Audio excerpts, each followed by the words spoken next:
बहुत समय पहले उत्तर भारत के एक पहाड़ी राज्य में एक प्रतापी राजा राज करता था। राजा वीरेंद्र सिंह। उनका किला ऊंचे पहाड़ों पर बसा था और दूर दूर तक उनकी वीरता के किस्से मशहूर थे। लेकिन इस किले से जुड़ा एक ऐसा रहस्य था जो आज तक किसी को पता नहीं चला था। कहते हैं उस किले की सबसे ऊंची बुर्ज में एक बंद कमरा था जिसे चुप्पी का दरवाजा कहा जाता था। वह कभी नहीं खुला।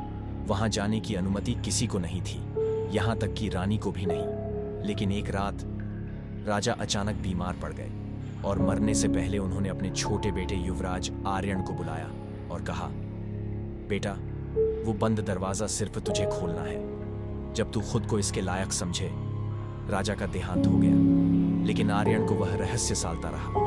क्या था उस कमरे में? खजाना?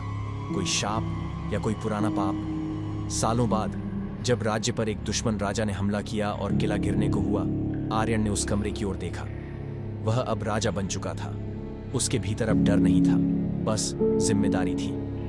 उसने दरवाजा खोला और भीतर मिला एक आईना, और आईने के सामने लिखा था, राजा वो नहीं जो राज करता है, राजा वो है जो खुद को पहचानता है। कमरे में कोई खजाना नहीं था, बस एक आत्मबोध।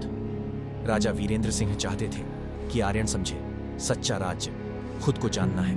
आर्यन ने उसी दिन युद्ध लड़ा, लेकिन अब वह सिर्फ तलवार लेकर नहीं, आत्मबल लेकर लड़ा और जीत गया।